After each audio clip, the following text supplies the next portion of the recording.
안녕하세요 여러분. 대추동 영어 선생입니다.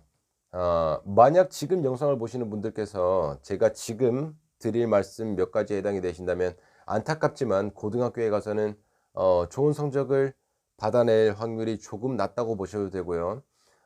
혹시나 학교 특성상 그 학교 시험이 쉬울 수는 있으니까요. 그런 경우에는 내신 성적은 어느 정도 유지하실 수는 있겠죠. 하지만 수능 최저 커트라인이라는 게 있잖아요. 그래서 좋은 대학, 그러니까 서울에 있는 꽤 괜찮은 명문학교에 진학하기에는 어떤 힘든 부분이 있다고 보시는 게 좋을 것 같아요. 자, 나이에 상관없으니까 제가 드릴 말씀에 해당이 되는지 한번 들어보시길 바래요. 자, 첫 번째, 나는 객관적으로 누가 봐도 머리가 좋은 편은 아니다. 무슨 영재 프로그램에 소속이 되어 있다. 혹은 중학교 혹은 초등학교 시험에서 매일 90점, 95점, 100점을 받는다. 혹은 내가 다니고 있는 학원에서 얘는 머리가 좋은 애다. 머리가 나쁘진 않다. 라는 얘기를 듣고 있다. 그런 말씀을 듣고 있다고 해서 안심하지 마세요. 절대 이런 것들이 여러분들의 진행이 상위권에 속해 있다는 것을 말해주진 않아요. 솔직히 이런 말을 안 들어본 사람이 더 적진 않을까요? 저도 어릴 때는 그런 말 듣고 막 엄청 착각하고 살았던 기억이 있거든요. 근데 솔직히 머리가 좋다라고 하면 상위 20% 정도는 돼야 얘는 머리가 나쁘진 않다. 혹은 10%는 안에 들어야 얘는 머리가 꽤 좋은 편이다라는 얘기를 듣진 않을까요? 자, 전 세계적으로 통용되는 그 웩슬러라는 그 지능 검사가 있는데요. 정말 여러분들의 지능이 어느 정도인지 궁금하시다면 한번 쳐보세요. 한 15만 원 정도거든요. 만약 여러분이 그 시험에서 125 이상의 IQ를 받으신다면은 상위 5% 안에 드는 영재시고요. 이 경우에는 누가 어떤 방식으로 가르친다고 해도 혹은 어느 정도 노력만 한다고 해도 웬만하면 스카이 대학 혹은 명문대학교에 진학할 수 있으니까 이 영상을 보면서 시간 낭비 하실 필요도 없고 무슨 잘 가르친다는 선생 찾아다니시면서 돈 낭비 하실 필요도 없어요. 그리고 여러분들의 IQ가 115 이상이시라면 여러분은 상위 13% 정도에 드는 꽤 머리가 좋은 사람이라고 볼 수가 있겠죠. 제대로만 가르치고 배운다면 최상위권 대학을 노려볼 수도 있고 그렇지 않더라도 인서울 정도의 대학은 노려볼 수가 있겠죠. 그런데 안타깝게도 이 영상을 보시는 여러분들의 대다수는 약 85% 정도는 IQ 110 이하의 그런 평범한 사람이거든요. 그러니까 똑같은 방식으로 비슷한 노력을 하신다면 여러분은 그냥 평범한 성적을 받고 평범한 대학에 갈 수밖에 없어요. 자, 두 번째, 여러분들이 만약에 문법은 되는데 해석이 안 된다. 혹은 해석은 되는데 문법이 안 된다라고 생각을 하시잖아요. 그런 경우거든요. 여러분들은 솔직히 말하면 이 말을 듣자마자 이거 논리적으로 굉장히 이상하다는 생각을 하시는 게 정상이에요. 왜냐면은 애초에 문법이라는 게 해석을 우리가 잘해보자. 영어를 한번 잘 이해하고 말해보자, 써보자. 라고 배우는 거 아닌가요? 근데 둘 중에 하나만 잘할 수 있다고요? 그럴 리가요. 뭔가 문제가 있겠죠. 어, 근데 희한하게 그 한국에서 영어를 가르치는 대다수의 강사분들은 이런 말을 너무 스스럼 없이 하는 것 같아요. 근데 이거는 생각해 보시면 그들 스스로 그들이 가르치는 그 똑같은 문법이 해석으로 이어지지 않는다라는 것을 꽤나 인정하고 있다라는 거거든요. 실제로도 솔직히 그렇고요. 전 세계 우리나라를 제외한 어떤 국가에서도 이런 식으로 문법을 가르치지 않거든요. 거기에는 이유가 있겠죠. 이런 경우는 둘 중 하나예요.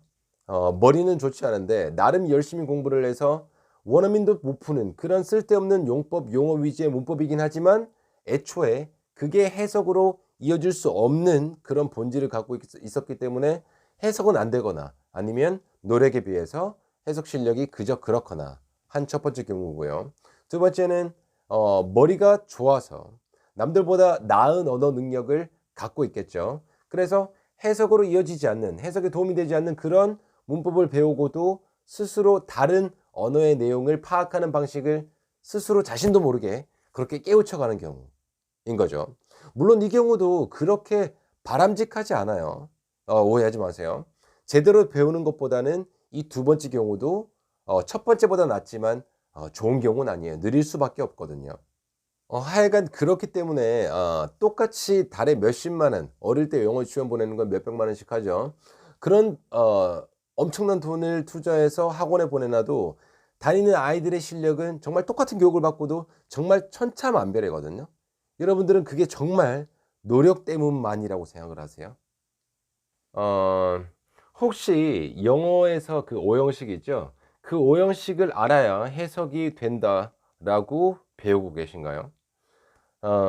제가 지금 이 말씀을 드리는 거는 꼭 그 한국에서 배우는 영문법 중에 오형식만을 딱 특정해서 문제가 있다라고 말씀을 드리고 싶은 게 아니라 그냥 전체적으로 용법 용어 위주의 그런 해석으로 이어질 수 없는 그 문법의 약간 대표격으로 말씀을 드리고자 하는 거예요. 정말 여러분들이 그 대다수의 강사분들이 가르치는 그 문법을 알아야 해석이 된다고 배우면서 미친 듯이 용법 용어를 암기하고 있다면 그리고 여기에 덧붙여서 제가 그 앞부분에 말씀을 드렸던 그 머리가 좋은 사람이 아니라면 중학교 때 좋은 성적을 받을 수 있어도 절대 고등학교 대학으로 이어지는 그 입시에는 성공할 수가 없을 거예요. 어 그리고 제가 지금 드리는 이 말씀이 틀렸다는 걸 그 문법을 가르치는 분들은 절대로 반박할 수 없을 거예요. 정말 쉬운 문장에조차 그 문법은 도움이 되지 않거든요. 어 자 이거 한번 볼게요. 자 여기 두 가지 문장이 있습니다. 첫 번째 He called you a fool. 두 번째 He called you a taxi. 정말 완벽하게 똑같이 생긴 두 문장인데요. 마지막에 단어만 다르죠? 그러면 해석 방식이 같아야 하지 않을까요? 자, 첫 번째 문장은 이렇게 해석됩니다. 그는 너를 바보라고 불렀다. 두 번째 문장도 똑같이 해볼게요. 그는 너를 택시라고 불렀다. 첫 번째 문장은 자연스러운 반면 두 번째 문장은 어색하죠. 두 번째 문장은 사실 이런 뜻을 가지고 있어요. 그는 너에게 택시를 불러줬더라고요. 근데 이상하죠. 완벽하게 똑같은 구조를 가진 두 문장의 해석이 왜 이렇게 달라지는 걸까요? 대다수의 강사분들은 이렇게 대답을 합니다. 첫 번째 문장은 사형식 문장, 두 번째 문장은 오형식 문장이라고요. 그럼 이렇게 한번 물어보세요. 똑같이 생긴 두 문장의 형식이 왜 하나는 사형식이고 왜 하나는 오형식이냐고 물어보세요. 그러면 이렇게 답합니다. 그렇게 해석하는 게 자연스럽기 때문이다라고요. 결국에 먼저 해석을 해봐야 된다는 얘기죠. 그럼 문장의 뜻은 이미 알았는데, 문장의 뜻은 파악을 했는데 왜 형식 구분, 문법 분석을 왜 하는 걸까요? 자, 그럼 또 하나 볼게요. 첫 번째 문장, I want my friend to buy the car. 두 번째 문장, I want some money to buy the car. 이것도 정말 똑같이 생긴 문장이죠. 단어 하나만 다릅니다. 그럼 똑같이 해석을 해볼게요. 첫 번째, 나는 내 친구가 그 차를 사기를 바란다. 두 번째 문장 똑같이 해볼게요. 나는 돈이 그 차를 사길 바란다. 두 번째 문장은 말이 안 되죠. 사실 두 번째 문장은 뭐 여러분도 충분히 알 수 있겠죠. 이런 뜻을 가지고 있어요. 나는 그 차를 사는데 돈이 좀 필요하다. 이런 뜻이에요. 근데 똑같이 생긴 이 두 문장의 뜻은 왜 이렇게 달라지는 걸까요? 그러면 또 대다수의 강사는 이렇게 답할 거예요. 첫 번째 문장은 오형식, 두 번째 문장은 삼형식이고 투부정사의 용법이 다르다. 두 번째 문장에서는 투부정사의 부사적 용법의 부사적 용법의 목적을 나타내니 뭐냐면서 뭐 이런 설명을 할 거예요. 그럼 여기서 그건 또 왜 그러냐고 한번 물어보세요. 똑같은 문장인데 똑같이 생겼는데 왜 그렇게 해석이 되냐고. 그러면 또 이렇게 답할 겁니다. 해석이 그렇기 때문이라고요. 여러분들 이상하지 않나요? 이건 마치 내가 왜 당신 아들이냐라고 물어봤더니 네가 내 아빠라서라고 대답하는 거잖아요. 이건 아주 기초적인 수준의 논리학적으로 봤을 때 순환 논리라고 하거든요. 순환 논리의 오류. 전 정말 개인적으로 극혐하는 겁니다. 결국에는 해석은 네가 알아서 하시라는 거예요. 오형식 문장만 그렇다고요. 제가 일부러 제가 하는 말에 맞춰가지고 딱 하나만 끌고 왔다고요. 그런 건 아니에요. 거의 대부분의 한국에서 배우는 문법이 다 이런 논리적 오류를 갖고 있거든요. 그래서 이런 식으로는 머리가 좋은, 그러니까 남들보다 언어 능력을 더 잘 타고난 아이들이 잘할 수밖에 없어요. 그래서 결국에는 코딩 때 그렇지 못한 사람들은 망할 수밖에 없거든요. 제가 이렇게 말씀을 드리는 게 약간은 싸가지 없고 건방져 보일 수는 있죠. 뭐 제가 여러분들의 자존감을 떨어뜨리기 위해서 뭐 이런 말씀을 드리는 게 아니에요. 크게 생각하시고 고민을 하시라고 말씀을 드리는 거거든요. 왜냐면 입시만큼 10대 중요한 부분을 차지하는 건 없으니까요. 여러분들이 만약에 어리시다면 일찍부터 제대로 된 그 방법으로 영어를 배우셨으면 좋겠고요. 지금 고등학교 1 학년 중3 고1 로 넘어가는 그런 시기시라면 지금이라도 그게 저는 마지막 기회라고 생각하거든요.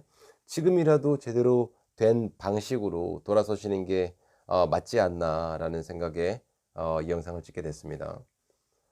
지금까지 영상을 봐 주셔서 감사하고요. 뭐 두서가 없었지만 지금까지 대추동 선생이었습니다. 감사합니다.